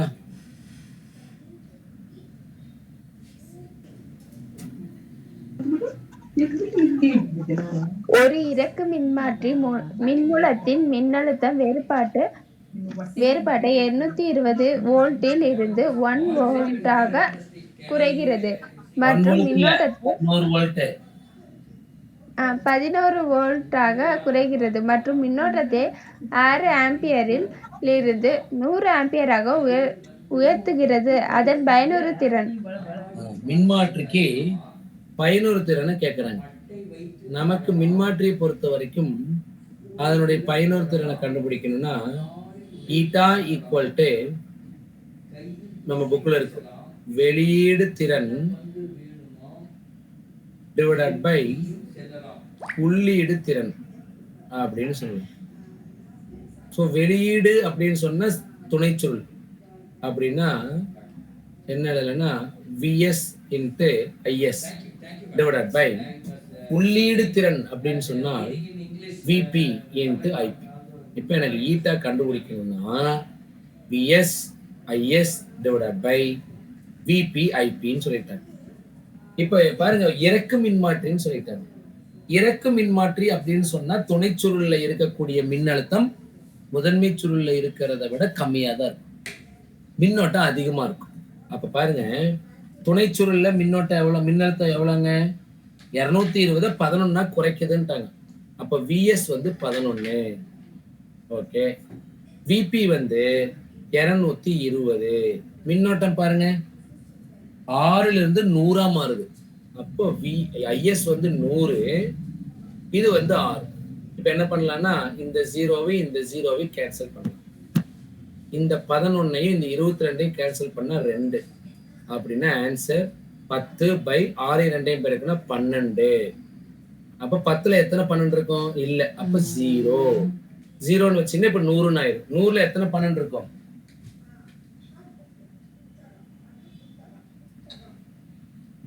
8 12 96 சார். 8 12 96. மிச்சம் 4. 40ல எத்தனை 12 இருக்கும்? 3 சார். 3 12 இருக்கும். 3 12 36. மறுபடியும் 4, மறுபடியும் 3 3ன்னு போயிட்டே இருக்கும். இந்த ஆன்சர் இருக்குதான்னு மட்டும் பாருங்க. நான் சொன்ன ஆன்சர் இப்ப இருக்குதா? இருக்குதுங்க சார். ரெண்டாவது ஆப்ஷன். ரெண்டாவது ஆப்ஷன். அவ்வளவுதான். சரி, 9வது பார்க்கலாங்களா? ஒரே நிமிஷம், அடுத்த பேஜ் போய்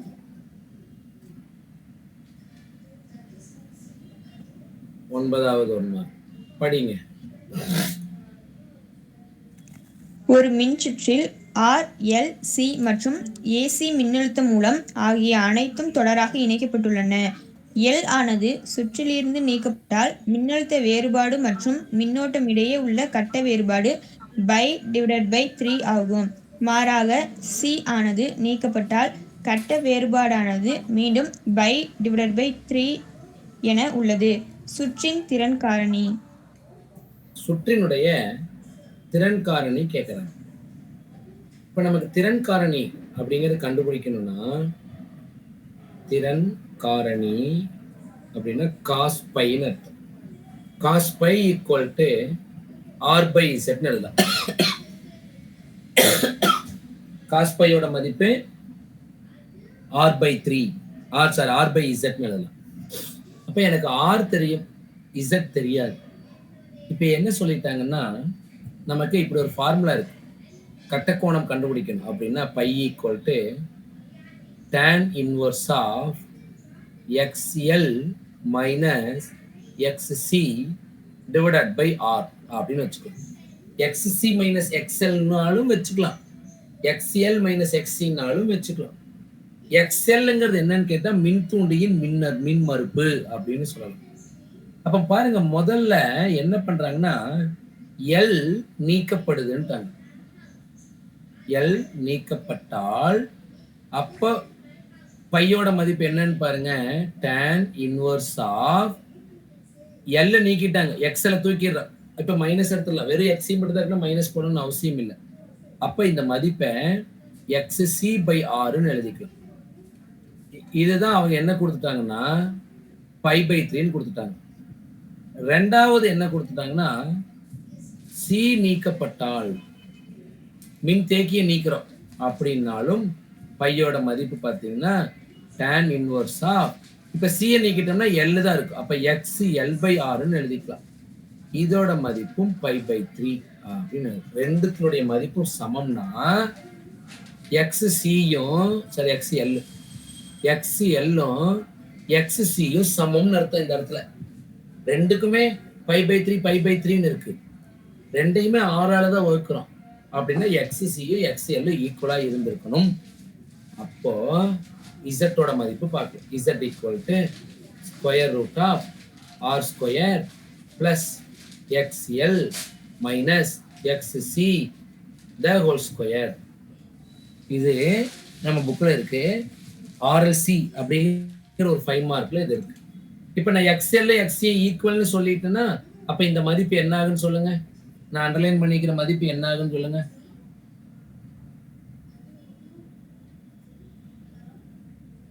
எக்ஸ்எல் எக்ஸ்சி சமம்னா நான் அண்டர்லைன் பண்ணிக்கிற மதிப்பு என்ன ஆகும்னு கேக்குறேன். 0 ஆகும் சார். 0 ஆயிரும். அப்போ z equal to square root of R square. தெரியுமா square root of R square எவ்வளோன்னு? ஆர். இப்ப கேக்குறாங்க பாருங்க, என்ன கேக்குறாங்க? திறன் காரணியை டைரக்டா கேக்குறாங்க. cos π equal to r by z. so r divided by z ஓட மதிப்பு என்ன? r. r by r ஓட மதிப்பு என்ன? 1. அப்போ cos π திறன் காரணி 1 அப்படின்னு சொல்லுங்க. ஆன்சர் இருக்குதா? எஸ் சார், இருக்கு சார். கொஸ்டின் பார்த்தா ரொம்ப பெருசா தெரியும், பட் ஆன்சர்லாம் ஒண்ணுமே இல்லை, ஈஸி. சரி, 10வது கொஸ்டின் படிங்க.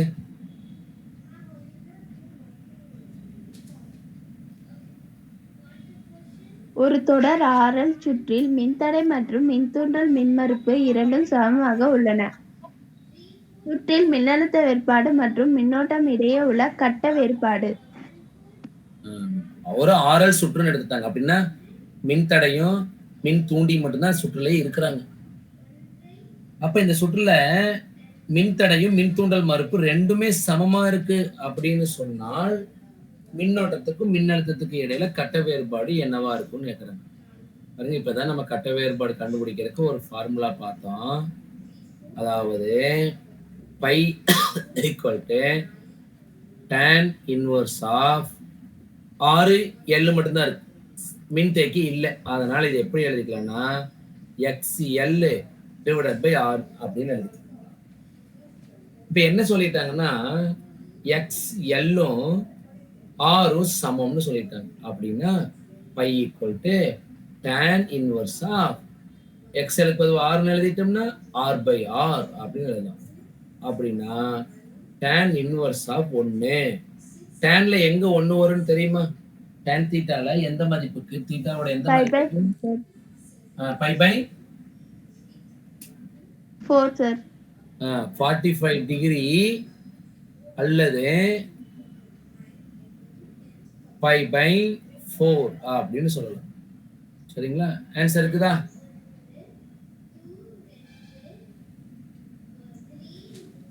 இருக்கு சார். ஆன்சர் எத்தனாவது ஆப்ஷன் தெரியுமா? A option sir. A option. Okay. First 11வது போயிடலாம். படிக்கிறீங்களா?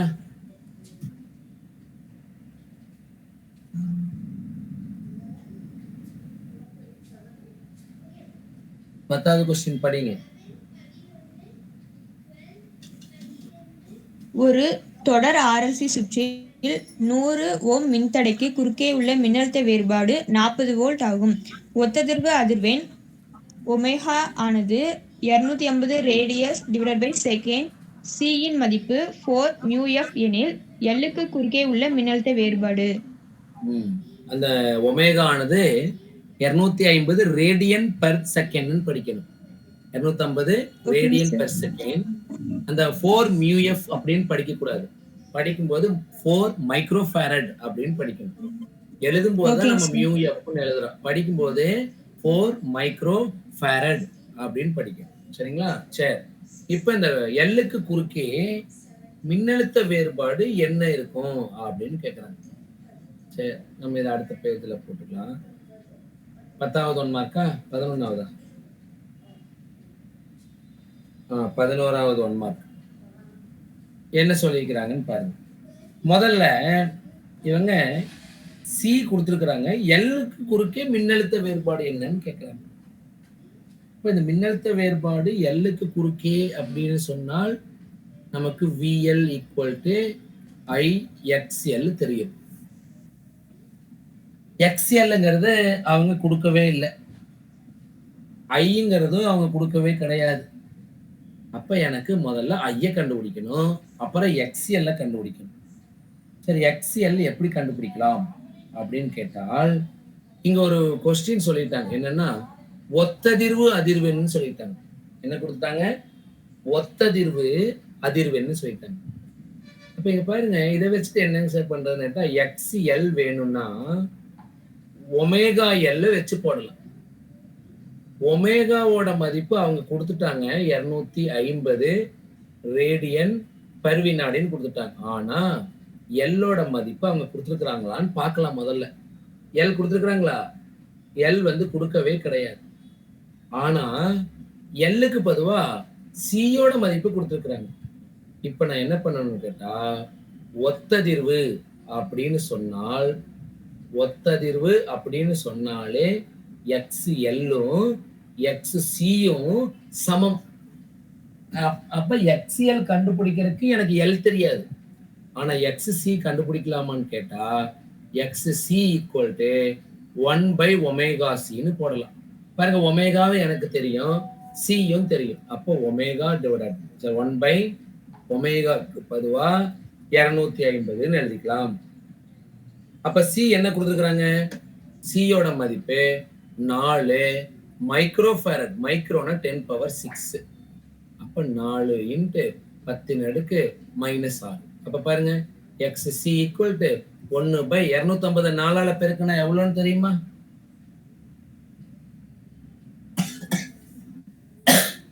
1000 சார். 1000. 1000. ஸோ 1000 × 10⁻⁻6. 1000 × 10⁻⁻6 எவ்வளவுன்னு தெரியுமா? 10⁻³ சார். 10⁻⁻? -3. -2ஆ? 3 சார். 3. 3. 10⁻⁻3. இந்த 10⁻⁻3 மேல போச்சுன்னா 10⁻+3 அப்படின்னா XCயோட மதிப்பு 1000 ஓம். இதேதான் XLன்னு சொல்லிட்டு நம்ம முதல்ல சொல்லிட்டு ஒத்ததிர்வு அப்படின்னு சொன்னா XL XC சமம். இங்க பாருங்க, XL கிடைச்சிருச்சு. ஆனா இப்போ I வந்து கிடைக்கணும். ஸோ ஐய கண்டுபிடிக்கணும் அப்படின்னு சொன்னால் மின்னழுத்தமும் மின்தடையும் கொடுத்துருக்குறாங்களான்னு பார்க்கலாம். ஓம் விதிப்படி அதை கண்டுபிடிச்சலாம். அடுத்த பக்கம் போடுறேன். இப்ப நமக்கு தெரிஞ்சது VL கண்டுபிடிக்கணும் அப்படின்னா எனக்கு IXL தெரியணும். நான் என்ன பண்ணிட்டேன்? XL கண்டுபிடிச்சிட்டேன். ஏன்னா XC கண்டுபிடிச்சு அதன் மூலமா XL நான் 1000 ஓம் அப்படின்னு எழுதிட்டேன். இப்ப எனக்கு I கண்டுபிடிக்கணும். அப்ப ஐய கண்டுபிடிக்கிறதுக்கு நான் என்ன ஃபார்முலா வைக்கலாம்? I = V/Rன்னு வைக்கலாம். V வந்து அவங்களே கொடுத்துட்டாங்க 40 வோல்ட். R எவ்வளவு கொடுத்துருக்காங்க? மின்தடை எவ்வளவு மின்தடை கொடுத்துருக்காங்கன்னு பாருங்க. 100 சார். 100. 40/100. இந்த 100 இந்த 0 இந்த 0 கேன்சல் ஆயிரும். அப்ப 4/10 எழுதலாம். அப்படின்னா இதோட மதிப்பு 0.4 ஆம்பியர். இப்ப பாருங்க, VL = ஐயோட மதிப்பு 0.4, XLோட மதிப்பு 1000. பாருங்க, புள்ளி என்னமா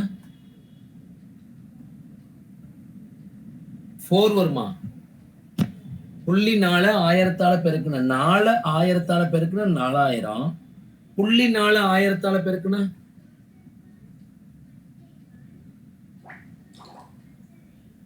400 சார். 400. ஸோ VL = 400 வோல்ட் அப்படின்னு எழுதி. சரிங்க, இதுதான் ஆன்சர். அவ்வளவுதான்.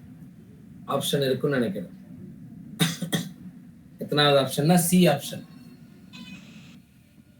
சரி, 12வது 1 மார்க் போடலாங்களா? 12வது போய்க்கலாமா? சரி, படிங்க 12வது.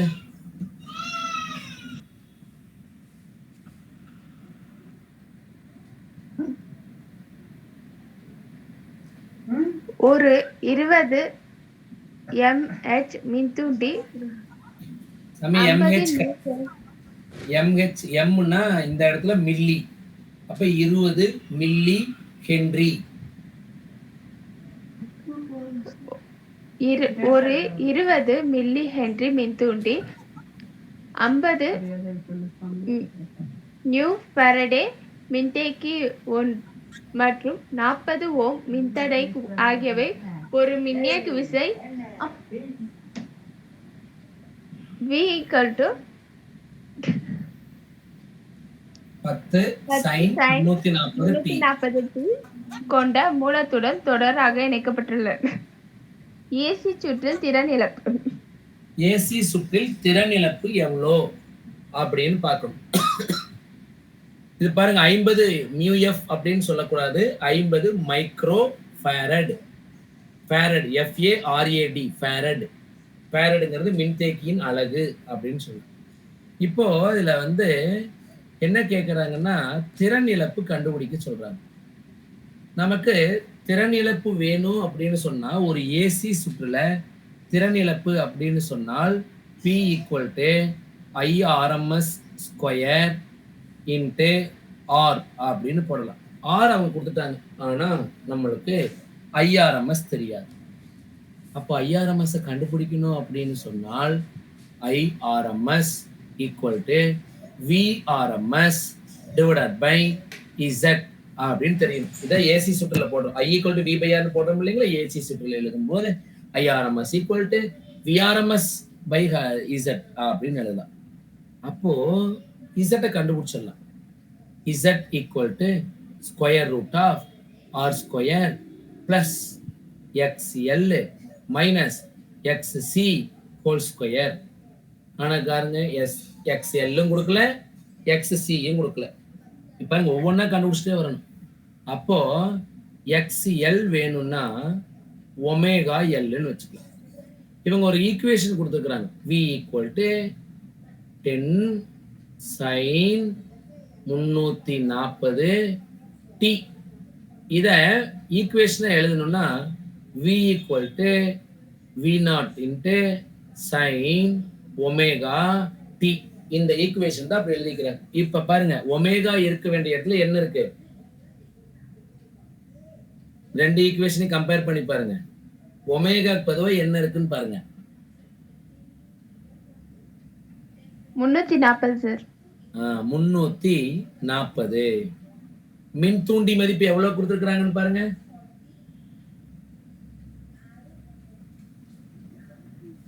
மின் தூண்டி மதிப்பு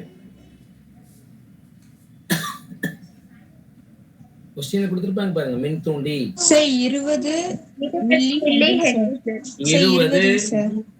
20 மில்லி ஹென்றி. மில்லி சேர்த்துக்கணும். மில்லினா 10⁻³ அர்த்தம். அப்ப பாருங்க 34 × 2, இதுல ஒரு 0 இதுல ஒரு 0 அப்படின்னா 10⁻2 10⁻−3. 34 2ஆல பெருக்குனா 68. 68 × 10⁻⁻1 அப்படின்னா 6.8 ஓம் அப்படின்னு எழுதும். இப்பதான் எக்ஸல் கண்டுபிடிச்சிக்கிறோம். எக்ஸல் மதிப்பு 6.8 ஓம். சரி, இதோட முடிஞ்சுதான்னு கேட்டா இல்ல, XC வேணுமே. அப்போ ஓரமா கண்டுபிடிக்கிறேன். XC = 1/ωc. அப்போ 1/ω மதிப்பு 340. சியோட மதிப்பு எவ்வளவுன்னு பாருங்க. மின்தேக்கி எவ்வளவு கொடுத்துக்கிறாங்க?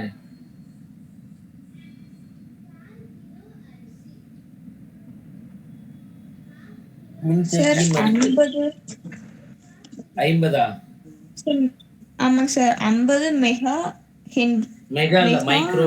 Sorry sir, micro farad. 50 micro. மைக்ரோனா 10⁻⁻6. அப்ப பாருங்க 1/5 34 எவ்வளவுன்னு தெரியுமா?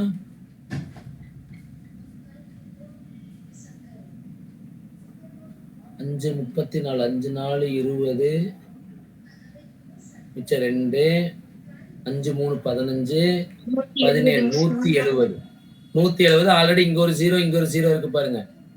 அப்போ 17,000 340 50ஆல பெருக்கினால் 17,000 இன்ட்டு 10⁻⁻6 அப்படின்னா 1/17 இன்ட்டு 10⁻⁻3 எழுதிக்கலாம். 10⁻⁻3 மேல போச்சுன்னா எவ்வளவு எழுதிக்கலாங்க? 1000 எழுதலாம். 1000-த்தை 17ஆல வகுக்கணும். அடுத்த பேஜ் போய்க்கலாம். மறுபடியும் எழுதிக்கிறேன். திறன் இழப்பு வேணும்னா IRMS ஸ்கொயர் இன்ட்டு ஆர். எனக்கு ஆர் மதிப்பு தெரியும், IRMS தெரியாது. அப்ப IRMS வேணும் அப்படின்னு சொன்னால் VRMS டிவைடட் பை Z. இதுல VRMS தெரியாது, Z தெரியாது, ரெண்டையும் கண்டுபிடிக்கணும். அப்ப Z கண்டுபிடிக்கணும்னா square root of R square plus XL minus XCD whole square. இதுல XL தெரியாது, XC தெரியாது. இப்ப XL கண்டுபிடிச்சோம் 6.8 ஓம். அப்புறம் XC கண்டுபிடிச்சிட்டு இருக்கிறோம். இத 1000/17 எழுதணும். உங்கள்கிட்ட கால்குலேட்டர் இருந்துச்சுன்னா 1017 வகுத்தா எவ்வளவுன்னு சொல்லுங்க.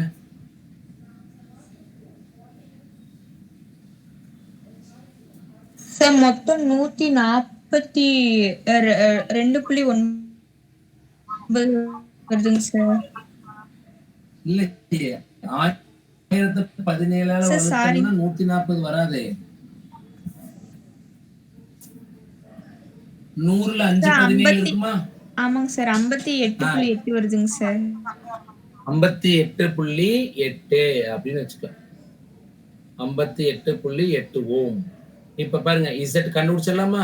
Square root of R square எவ்வளவுங்க? R எவ்வளவு கொடுத்திருக்காங்க? மின்தடை. கொஸ்டின்ல மின்தடை எவ்வளவு கொடுத்திருக்காங்கன்னு பாருங்க. 40 சார். 40. அப்ப இத 40 ஸ்கொயர் பிளஸ் இதுல XC L விட XC அதிகமா இருக்கு. அதனால ஃபார்முலாவை நான் XC மைனஸ் XL ஸ்கொயர்னு எழுதிக்கலாம். அப்ப square root of 40 square plus XC எவ்வளவுங்க? 58.8 மைனஸ் 6.8 ஸ்கொயர். அப்ப square root of 40 square plus 58.8ல 6.8 போச்சுன்னா எவ்வளவு வரும்? 52. So 52 square. So square root of 40 square பண்ணா 1600. கரெக்டா? 40 ஸ்கொயர் பண்ணா 1600. 52 ஸ்கொயர் பண்ண என்னன்னு தெரியுமா? 52 ஸ்கொயர் பண்ணீங்கன்னா 2704. ஸ்கொயர் ரூட் ஆஃப் 2704 கூட இப்ப 1600 கூட்டணும் அப்படின்னா 4304. இந்த 4304க்கு நம்ம என்ன பண்ணணும்னு கேட்டா ஸ்கொயர் ரூட் கண்டுபிடிக்கணும். ஸ்கொயர் ரூட் ஆஃப் 4304 இது கண்டுபிடிச்சா நம்மளுக்கு ஆன்சர் 65.6 ஓம் வரும். இதான் Z 65.6 அப்படின்னு வரும். இப்ப பாருங்க அடுத்த பேஜ் போய்க்கலாம். நம்மளுக்கு IRMS கண்டுபிடிக்கணும். IRMS கண்டுபிடிக்கணும்னா VRMS by Z போடலாம். Z இப்பதான் போட்டோம் 65.6 ஓம். VRMS தெரியாது. ஸோ VRMS தெரியணும்னா VRMS equal to V0 divided by √2. இது நம்ம புக்ல இருக்கு. சரி, இதுக்கு முன்னால நான் ஈக்குவேஷன் ஒன்று எழுதி பார்த்தேன் இல்லைங்களா? அதுல V0 மதிப்பு என்னன்னு தெரியுமா? V0 மதிப்பு அவங்களே ஈக்குவேஷன் கொடுத்துருக்காங்க பாருங்க, 10. ஸோ V0 மதிப்பு நம்ம என்னன்னு எழுதிக்கலாம்னா 10ன்னு எழுதிக்கலாம். 10 divided by √2.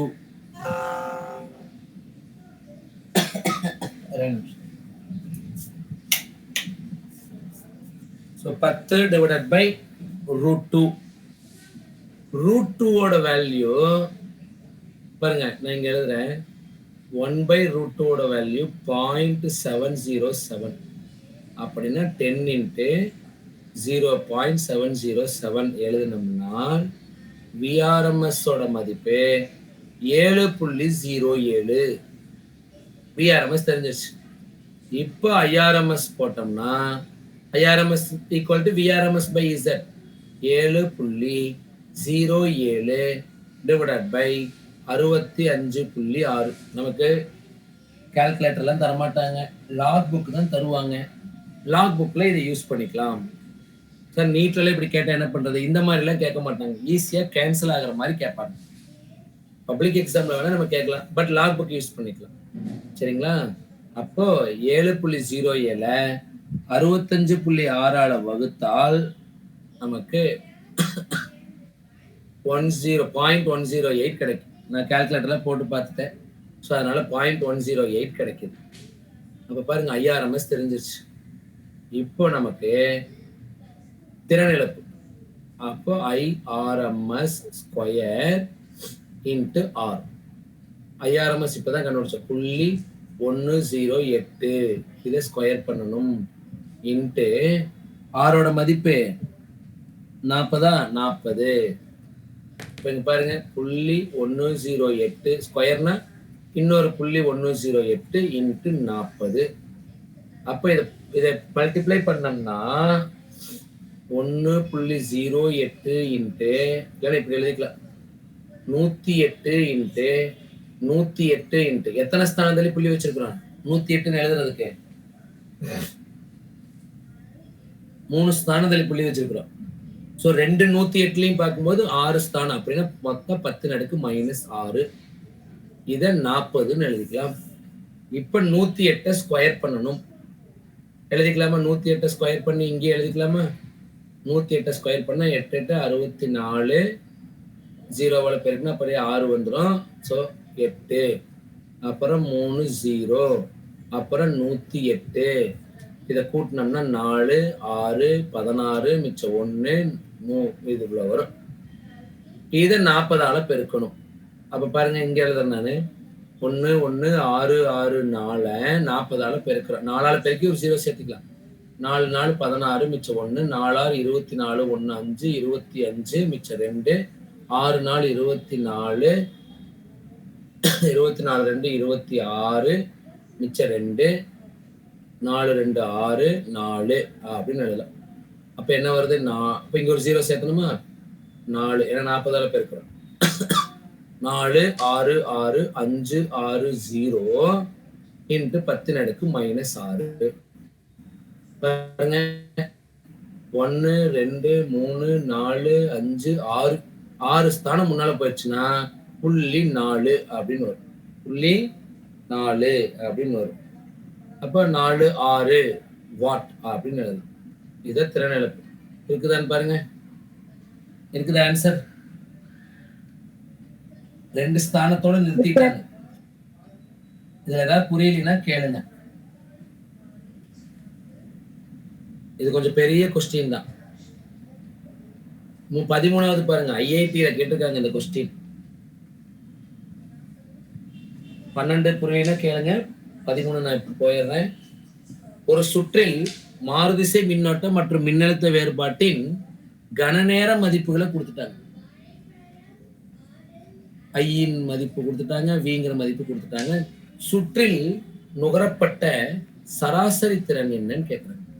அப்ப பாருங்க, நம்மளுக்கு இந்த இடத்துல சராசரி திறன் வேணும். அவங்க கொடுத்த ஈக்குவேஷன் சொல்லுங்க பார்ப்போம். I equal to 1/√2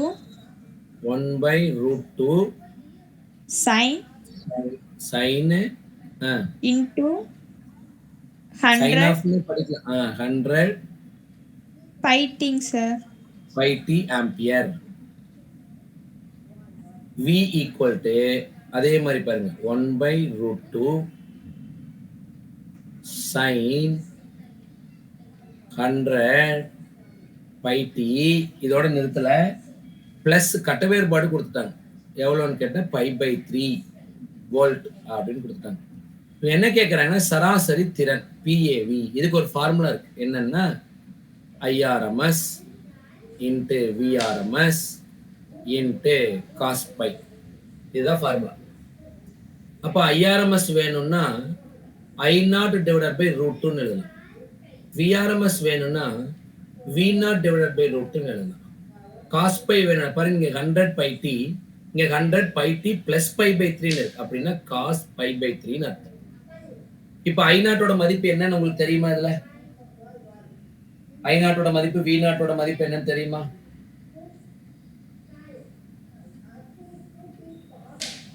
ஈக்குவேஷன் பார்த்தா தெரிஞ்சிடும். ஏன்னா ஜெனரல் ஃபார்முலா இதுதான். I = I0 sin pi by t, V = V0 sin pi by t. இப்ப சொல்லுங்க, I0 மதிப்பு V0 மதிப்பு என்னன்னு சொல்லுங்க.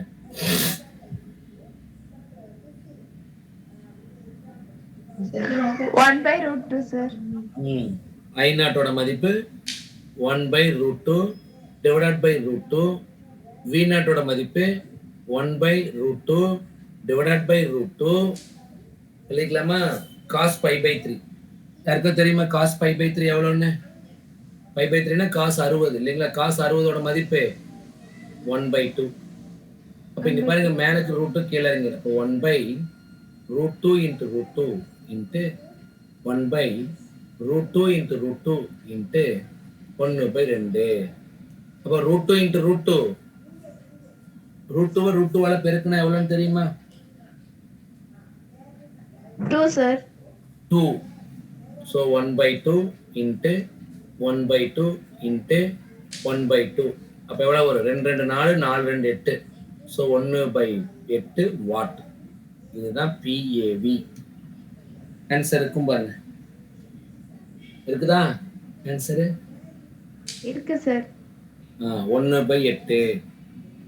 சரி, 14வது போய்க்கலாம். 14 15 முடிச்சுட்டு கிளாஸ் முடிச்சுக்கலாம். ஒரு அலைவுறும் LC சுற்றில், ஏன்னா டைம் ஆகுதுன்னு ஒரு 1 மார்க் விட்டாச்சுன்னா மறுபடியும் அடுத்த கிளாஸ் கன்வே பண்ண முடியாம போயிடும். அதனால 14 15 ரெண்டையுமே முடிச்சிடலாம், சீக்கிரமா முடிச்சிடலாம். ஒரு அலைவுறும் LC சுற்றில் மின்தேக்கியில் உள்ள பெரும மின்னோட்டம் Q ஆற்றலானது மின் மற்றும் காந்தப்புலங்களில் சமமாக சேமிக்கப்படும் போது மின்னோட்டத்தின் மதிப்பு என்ன அப்படின்னு கேட்கிறாங்க. அடுத்த பேஜ் போய்க்கலாம். 14வது 1 மார்க். சரி, இப்போ மின்தேக்கியில் நம்ம சேமித்து வைக்கக்கூடிய ஆற்றல் என்னன்னு கேட்டீங்கன்னா Q²/2C. இது நம்ம தியரியில இருக்கு. இப்ப ஆற்றல் சமமாக பங்கிடப்படுகிறது அப்படின்னா இந்த யூவை 2ஆல டிவைட் பண்ணிட்டாங்க. அப்படின்னு என்ன அர்த்தம்? 2ஆல டிவைட் பண்றோம் அப்படின்னு சொன்னோம்னா இந்த Q²/2C 2ஆல வகுக்கிறோம். அப்போ சமமாக பங்கிடப்படுகிறதுன்னு கொடுத்துட்டாங்க. எப்படி சமமாக பங்கிடப்படுகிறது? Q²/2ன்னு வச்சுக்கலாம். Q²/2C, அதாவது சமமாக மின்புலத்துக்கு தனியா காந்த புலத்துக்கு தனியா கொடுக்குறோம். இப்ப பாருங்க, யூவோட மதிப்பு Q²/2 into 2C. ஏன்னா யூவை பாதியா டிவைட் பண்ணும்போது 2ன்னு மாறும். அப்ப ஆல்ரெடி யூவோட மதிப்பு Q²/2C இருக்கு. இப்போ இந்த Q²/2C அப்படின்னா Q²/4C = Q²/2C. ரெண்டு பக்கமுமே என்ன காமனா இருக்குன்னு பாருங்க. இந்த C காமனா இருக்கு, இந்த 2 இந்த 4 காமனா இருக்கு. அதனால கேன்சல் பண்ணா 2. அப்போ Q² மதிப்பு Q²/2னா Qவோட மதிப்பு ஸ்கொயர் அந்த பக்கம் போச்சுன்னா ஸ்கொயர் ரூட், அப்படின்னா Q /√2. அவ்வளவுதான். ஆற்றலானது சமமாக பங்கிடப்படும் பொழுது அப்ப மின்னோட்டத்தை நாம இந்த மாதிரி Qன்னு வச்சுக்குவோம். அப்ப இந்த Qவை நான் இப்ப கண்டுபிடிக்கிறேன். அவ்வளவுதான். ஸோ இதுதான் Q/√2 அப்படின்னு போடணும். ஆன்சர் இருக்குதா? Q/√2. புரியலன்னா கேளுங்க. ஆற்றல் சமமாக பங்கிடப்படும் போது சமமாக பங்கிடப்படுகிறது அப்படின்னு சொன்னால் இந்த U பாதியா குறைக்கிறோம்னு அர்த்தம். அப்ப U/2. இந்த U/2 தான் Q²/4C மாறுச்சு. அதை நான் மின்புலத்துக்கு காந்த புலத்துக்கு பிரிச்சிட்டேன்னா எனக்கு இந்த மாதிரி இருக்கு தேக்கி வைக்கப்பட்டுள்ள ஆற்றல். அப்போ q ஸ்கொயர் பை 2 ரெண்டையும் சமப்படுத்தி நான் ஸ்மால் க்யூவோட வேல்யூவை கண்டுபிடிக்கிறேன். அவ்வளோதான். சரி, 15வது 1 மார்க்கு பார்த்துட்டு நம்ம முடிச்சுக்கலாம். 15வது 1 மார்க் பாருங்க, என்ன கொடுத்துருக்காங்க பாருங்க. 20 பை பை ஸ்கொயர் ஹென்றி மின்தூண்டியானது மின்தேக்கு திறன் C கொண்ட மின்தேக்கியுடன் இணைக்கப்பட்டுள்ளது. 50 ஹெர்ட்ஸில் பெருமத்திறனை செலுத்த தேவையான C-யின் மதிப்பு, அதாவது மின்தேக்கு திறனின் மதிப்பு என்னவா இருந்திருக்கும் அப்படின்னு கேட்கிறாங்க. இப்போ இதுல அவங்க பெரும மின்னோட்டம் அப்படின்னு சொல்லிட்டாங்க. அப்ப மின்னோட்டம் பெருமம் அப்படின்னு சொன்னால் ஒத்ததிர்வு நிலையில தான் இவங்க சமமாக இருப்பாங்க. அப்போ ஒத்ததிர்வு நிலைன்னு அர்த்தம். அப்போ XC XL சமம்னு அர்த்தம்.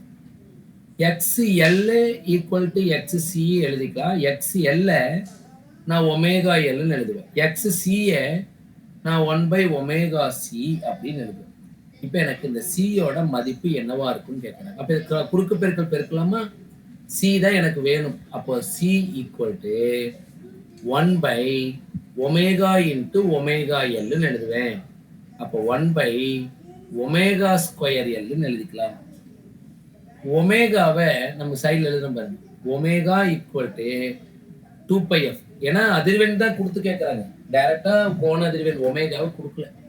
அப்போ 1/ω ஸ்கொயர் பண்ணால் 4π² f² இன்ட்டு L அப்படின்னு எழுதலாம். அப்போ 1/4 இன்ட்டு பையோட மதிப்பு பாருங்க 3.14, அதை ஸ்கொயர் பண்றேன். எஃப் எவ்வளோங்க? அதிர்வெண் 50 ஹெர்ட்ஸ். ஸோ 50 ஸ்கொயர் பண்றேன். எல் பாருங்க 20/π². இங்க பாருங்க, இந்த பை ஸ்கொயரும் இந்த 3.14 ஸ்கொயரும் கேன்சல் ஆயிடும்.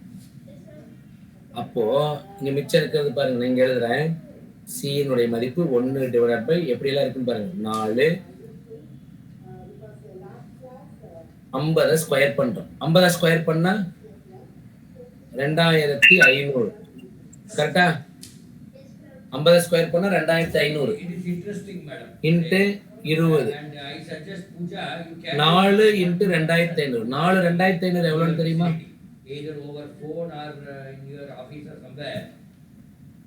4 2500 எவ்வளோன்னு தெரியுமா?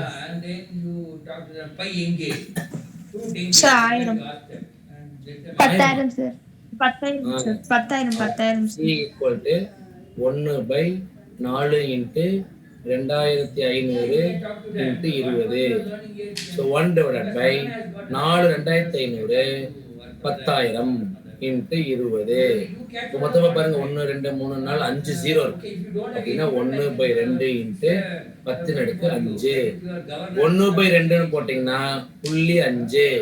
10 + 5 மேலே கொண்டு வந்தீங்கன்னா 10⁻⁻5. 0.5 நான் 5ன்னு எழுதுறேன். அப்போ ஒரு ஸ்தானம் தள்ளி புள்ளி போயிடுச்சுன்னா இதுக்கு பேர் -6ன்னு அர்த்தம். அப்போ இத 5 மைக்ரோஃபாரட் அப்படின்னு எழுதலாம். ஆன்சர் இருக்குதா? இருக்கு சார். அவ்வளவுதான் ஆன்சர். ஈஸியா இருக்குதா? 1 மார்க்கு. இன்னைக்கு நடத்துனதுல உங்களுக்கு ஏதாவது புரிஞ்சுக்க முடியாம இருந்துச்சுன்னா எனக்கு நெக்ஸ்ட் கிளாஸ்ல சொல்லுங்க, நம்ம கன்டினியூ பண்ணிக்கலாம். அந்த 1 மார்க்கு மறுபடியும் வேணாலும் உங்களுக்கு எக்ஸ்பிளைன் பண்றேன். சரிங்களா? இது ஒவ்வொன்றையும் ஒர்க் அவுட் பண்ணி பாருங்க. நான் நடத்திட்டேன். இப்போ நீங்களே கொஸ்டின் பார்த்து நீங்களே ஒரு நோட்ல ஒர்க் அவுட் பண்ணி வச்சுக்கலாம். சரி, இது சார் ஒரே ஒரு நிமிஷம். I mean children, that is Usha and அவங்க இன்னொருத்தர், இவர் சார் நடத்தினதை விதின் அ டே நீங்கள் பார்த்துட்டிங்கன்னா அப்படியே மனசில் நிற்கும். ஏன்னா இது கொஞ்சம் காம்ப்ளிகேட்டடாக ரொம்ப யூஸ்ஃபுல்லான இது. நான் பார்த்தேன், ஃபுல் கிளாஸ் நான் அட்டென்ட் பண்ணேன். அது ரொம்ப யூஸ்ஃபுல்லாக இருக்குது. இதே மாதிரி கேள்வி தான் வருது, நான் பார்த்துருக்கேன். இப்போ so many years நான் அந்த பேப்பர் பார்த்த ஒரு எக்ஸ்பீரியன்ஸ் சொல்கிறேன். இதே மாதிரி கேள்வி தான் வருது.